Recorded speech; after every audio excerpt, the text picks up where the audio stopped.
মুর্শিদাবাদ জেলার বহরমপুর থানার গোবিন্দপুর রেলগেটে সকালবেলাতে ঘটে যায় মর্মান্তিক দুর্ঘটনা। আর এই দুর্ঘটনায় মৃত্যু হয়েছে দুজন স্কুল পড়ুয়ার এবং একজন সাইকেল আরোহী। স্থানীয়দের অভিযোগ, কর্তব্যরত গেটম্যান, সেই গেটম্যানের গাফিলতির কারণেই এই মর্মান্তিক দুর্ঘটনা ঘটে। আমি দেখানোর চেষ্টা করবো একবার, এই সেই রেলগেট, এই রেলগেটেই কিন্তু দাঁড়িয়েছিল কিন্তু এক সাইডে কিন্তু সেই স্কুলের পড়ুয়াদের যে পুলকার, সেই পুলকার, এবং পাশে দাঁড়িয়েছিল স্থানীয় মানুষজন।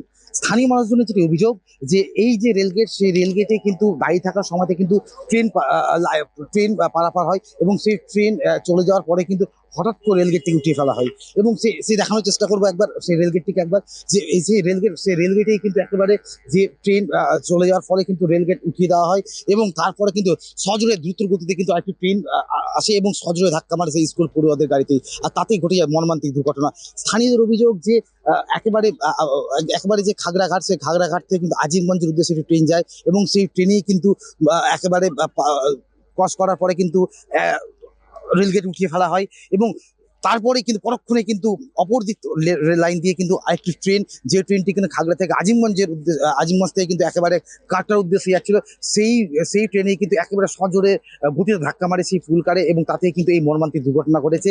যদিও স্থানীয়দের অভিযোগ যে মূলত যে কর্তব্যরত যে গেটম্যান, তার সেই গেটম্যানের কিন্তু গাফিলতির ফলে কিন্তু এই দুর্ঘটনাটি ঘটেছে, এমনটা অভিযোগ স্থানীয়দের।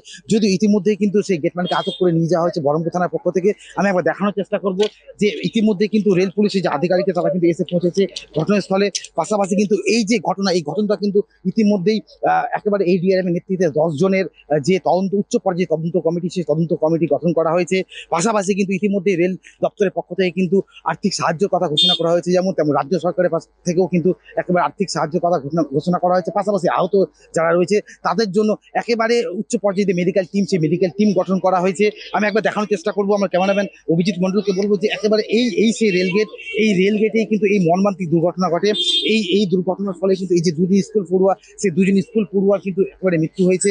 পাশাপাশি কিন্তু এখন বলবো এই যে রেলগেট, সেই রেলগেট থেকে কিন্তু একেবারে সজোরে করে ধাক্কা মারার ফলে কিন্তু একেবারে সেই দেখা যাচ্ছে প্রায় 25 থেকে 30 ফুট একেবারে মিটার, 30 মিটার একবারে দূরে কিন্তু সেই স্কুলের ওই পড়ুয়াদের যে পুলকার, সেই পুলকার কিন্তু ছিটকে পড়ে যায়। আর এতে কিন্তু রীতিমতো চাঞ্চল্য ছড়ায় এলাকাতে। স্থানীয় মানুষজন তড়িঘড়ি ঘটনাস্থলে আসার ফলে কিন্তু হাত লাগায় উদ্ধার কাজে, এবং আহতদের উদ্ধার করে কিন্তু প্রথমে স্থানীয় হাসপাতালে নিয়ে যাওয়া হয়। আর এরপরে কিন্তু তাদের আশঙ্কাজনক হবে, তাদেরকে কিন্তু ইতিমধ্যে বহরমপুর মেডিকেল কলেজে স্থানান্তরিত করা হয়েছে। এই দুর্ঘটনা যেটা লেভেল ক্রসিং এ ঘটেছে, এটা আজকেই সকালে ঘটেছে। আমরা খবর জানার পরে সমস্ত আমাদের পুলিশ প্রশাসনের পক্ষ থেকে আর আমাদের সিভিল প্রশাসনের পক্ষ থেকে যা যা করার আছে ওটা সবই আমরা করেছিলাম। আর যারা ইনজিওর্ড আছেন ওরা ট্রিটমেন্ট পাচ্ছে আমাদের মুর্শিদাবাদ মেডিকেল কলেজ হসপিটালে, অ্যান্ড দুজন কর্নার সুবর্ণতে ট্রিটমেন্ট পেয়েছিল সামান্য মাইল্ড ইঞ্জুরির জন্য, ওরা আসছে এখানে।